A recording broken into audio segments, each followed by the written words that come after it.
This is Contractor Sense with Ruth King. Welcome to Contractor Sense. Here you discover ideas, tactics, news, and information that matters to your contracting business and you. I'm your host, Ruth King. This episode is sponsored by HVAC Trust Books. Go to hvactrustbooks.com to discover how this tool can help you close more sales. Thank you for joining us. Here is how we will help your business and you today. We are moving towards a digital world at an exponential speed. Already, we are seeing apps that help us be the eyes and ears at customers' locations, sitting in our office, taking system measurements, and much more. Social media is the latest buzzword, yet do we really need it? Contractors usually are dragged kicking and screaming into new technologies. Early adopters are not words that generally describe us. So what does this mean for our business? My guest today, Jim Blasingame, wrote the book on the future of the digital era. In terms of full disclosure, I've been a member of Jim's Brain Trust for the past 12 years, and I've been a guest on his Small Business Advocate show many, many times. Today, I get to turn the tables on him and interview him. Jim, welcome to Contractor Sense. Hi, Ruth. Thanks for inviting me. It's great to be with you again. Oh, my pleasure. It's so much fun for me to be able to interview you because you've been gracious to me over the years, and we get to share your knowledge today with respect to what's going on in the world. All right. The book's called The Third Ingredient, correct? Yes. So you've been... That's the new one. That's the new one, yeah.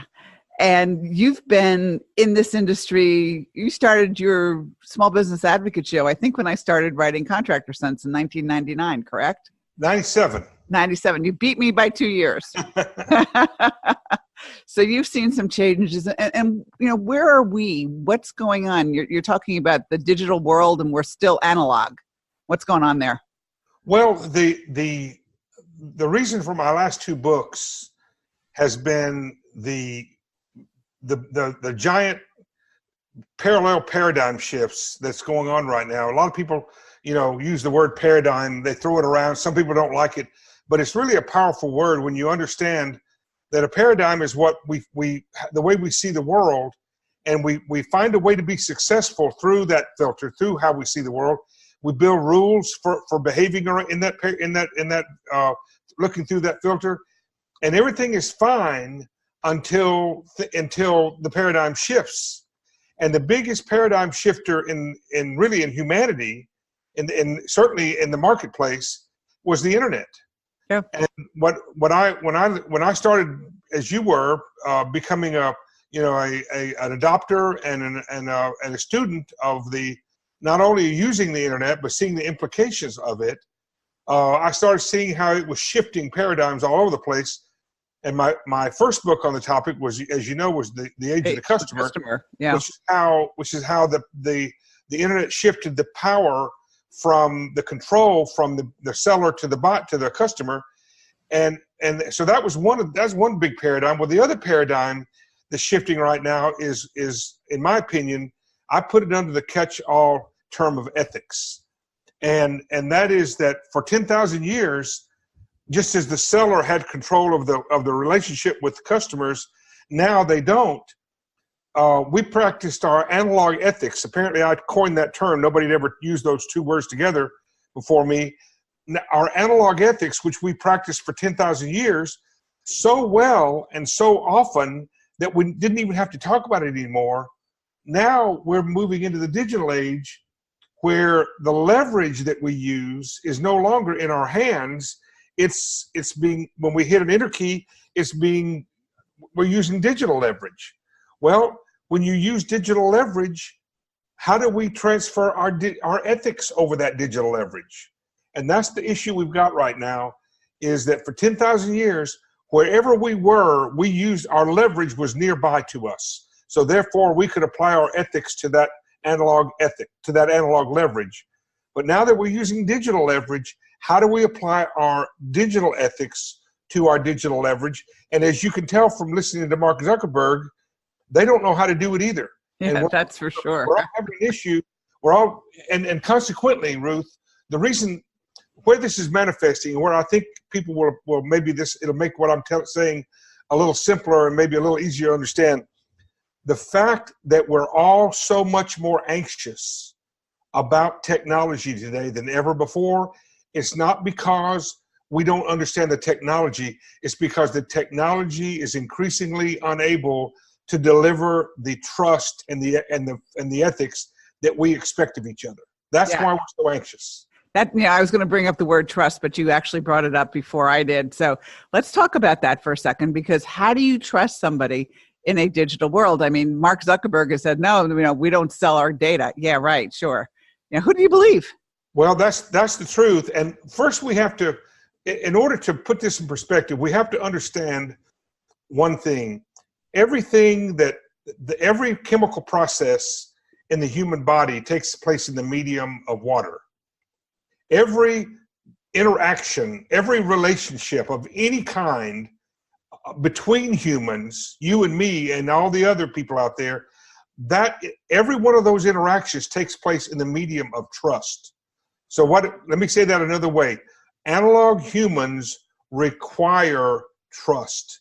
Trust is not optional. It is non-negotiable. If we're going to be happy, if we're going to have any kind of order, if we can achieve any kind of equilibrium going forward in our lives, as increasingly in the digital age, we have to find a way to be able to transfer, to deliver trust with all of our digital leverage. And so that's the problem. Trust is, for 10,000 years, every time we went into a new phase, we had the printer, the printing press, then we had electricity, then we had computers, then we had the internet. All those things, we were able to continue to apply our analog trust, and it would go with us, with all of our leverage, all of the things we delivered in that period of time. But now, where you can push a button, hit an enter key, and have more power, more leverage than all the computers, say 50 years ago, that's a responsibility. That's a trust responsibility that we haven't figured out how to make sure that we're getting it. For example, Ruth, you and I have known each other a long time. When I hit an enter key and I send you something, you can trust it. If you do the same thing, I know I can trust it because I know what's behind you. But you and I both know that the world is flat now, as Tom Friedman said, and it's much smaller. Increasingly, I know in your world, you're doing business with people all over the country, maybe around the world, and you're taking first steps with people before you even know them, people you would never have been able to do business with 20 years ago. How do you make sure in those early stages that there's trust available? That's the challenge that we have right now. How do we make that happen with digital leverage? Right, and that's very true. All right, hold that thought. When we get back from break, we're going to discover this and explore this a little bit more. We have the answer. We do have the answer. We'll be right back. Thanks for listening to Contractor Sense. I've seen my clients' salespeople struggle when a customer asks why they should use your company rather than the competition when your price is higher and you both are proposing the same equipment. I've seen technicians struggle when customers ask them whether they should replace an 18-year-old air conditioner. And most salespeople and technicians never ask the one question that most customers are concerned about, yet never ask. Can I trust you? I found a tool that gives your salespeople and technicians the ammunition to answer this question and more. And the tool works. How do I know? 68% of my clients are using it to increase sales and referrals. What is it? A trust book with your name on it as the author. More details are at hvactrustbooks.com. Warning, there is only one contractor per area that can get these great books. Some areas are already taken. They've gone to my clients. If you want your area and want to have a tool for your salespeople and technicians to increase referrals and sales, then go to hvactrustbooks.com now and reserve your area. Don't let this happen to you. Here's a transcript of an email sent to Ruth King. Dear Ruth, I wish I had this book 2 years ago. I discovered my bookkeeper had embezzled over $200,000 from the company. I used to be debt-free. Now I have a mortgage and payments on other debt I incurred to relieve the cash flow crunch caused by the embezzlement. Don't let this sad situation be your story too. An epidemic of workplace thievery and embezzlement harms today's business world, our economy, and ultimately your income and net worth. Discover the top 50 ways employees and vendors steal from you in Ruth King's new book, The Ugly Truth About Cash. Ruth also gives you the procedures to implement to help prevent embezzlement and keep the honest people honest. Find the ugly truth about cash on Amazon or go to www.thecouragetobeprofitable.com to order an autographed copy of Ruth's book. Get the information you need to protect your hard-earned cash and assets. That's thecouragetobeprofitable.com. We're back. Thanks for listening to Contractor Sense. I'm speaking with Jim Blasingame, who is the small business advocate, who is a futurist, who has looked at small businesses and for the past, since 1997, and really going out and figuring out how to do it, how to be profitable, and do those types of things. So we're talking about basically how do we trust in the digital age, and what does that really mean for our businesses? So what's the answer? Thank you, Ruth, and thanks again for inviting me to your excellent program. Well, what we were talking about earlier is the concept of the fact that we're analog people, we're analog humans. Well, and see, remember this, Ruth, and you know this very well, but if you haven't thought about this, everybody needs to realize that 100 years from now, our great-grandchildren will be 100% surrounded by the digital age, but they'll still be the same analog humans that you and I are today. So how do we make the digital age conform to our analog expectation of trust, of ethics, of ethical behavior? That's the key. The big challenge we have right now is making sure that as we go forward with this new technology and this increasing speed and power that we have and the democratization of that kind of digital leverage into the palms of everyone's hands, millions of people every day are getting a smartphone that don't even have never owned a computer, a car, or a microwave. How do we convert that kind of power into the hands of all these people? How do we behave ethically? Is there some kind of a method? And I believe that method is going to be two things. In my book, I talk about this. The two things are, number one, it's going to have to be based on the expectation of trust. Humans require trust. We have to be devoted to continuing to require trust, number one. And number two, we've got to find a way to put that trust on a technology platform that can move and deliver our work with our ethics at the speed of light over a 9 gigahertz nitrogen-cooled 28-core processor around the world in a split second. We have to do that, and I believe, and I'm going to give you a little bit of a warning here. I believe that the thing that's going to do this right now, at least on my horizon, is going to be a blockchain type technology. I'm saying blockchain type because blockchain right now seems to be an answer, but I think blockchain is the early rudimentary beginnings of this. In another generation or two, it'll be called something else. There'll be some other, but it'll be the kind of capability that makes trust digital. And what small business owners, what your audience is where they're gonna have this in the beginning, is they're gonna have it in the form of smart contracts. Contracts that are based on a platform, a blockchain type platform that will include expectations. It'll include proof of work. It'll include a trigger when things are completed, and it'll include a trigger when things are completed and everybody agrees, a payment method. And that's how you and I do business with somebody in Shanghai we've never met. Right now, if we do it, we got to have a bank to go between us and make sure we get our money and all those fees and everything. When we put it on a blockchain, then you and I can go directly to somebody in Shanghai with a smart contract, and because of the distributed network of the blockchain, we can feel like as long as certain things are done that we all agree on, then the blockchain will release the work, it'll release the payment, and we'll cut out all the intermediaries, and two people who don't know each other will be able to trust the transaction. Does that make sense?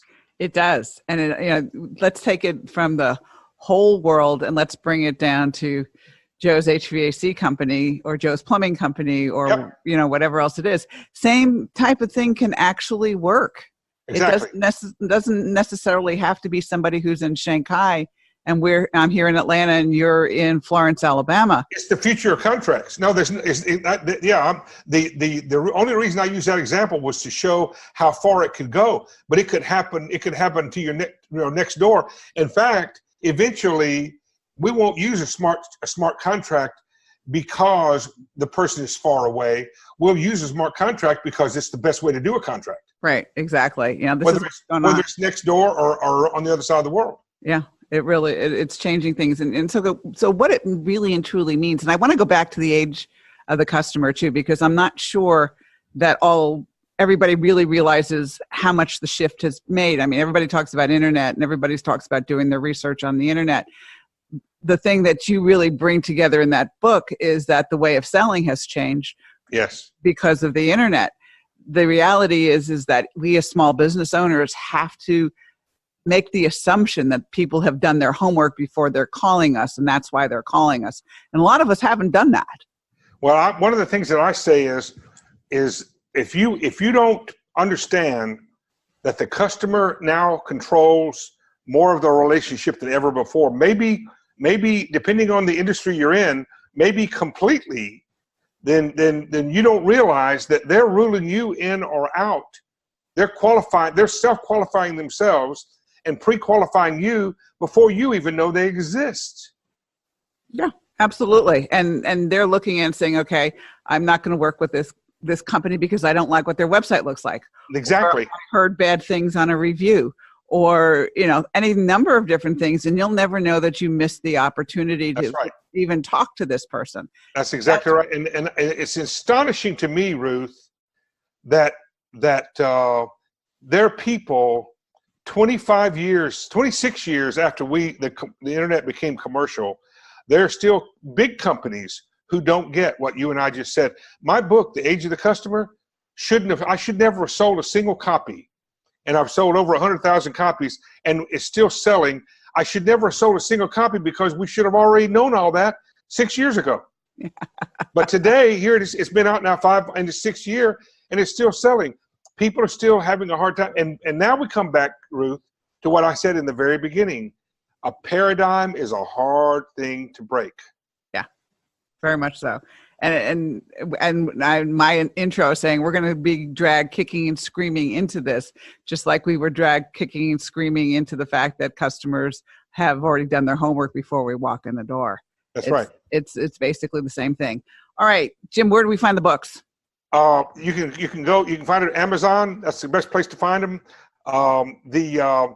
Or you can contact me if you want an autographed copy. You can contact me. You can buy it go to jimblasingame.com and you can find books there and you can buy them there. If you want an autographed copy, you can get it there.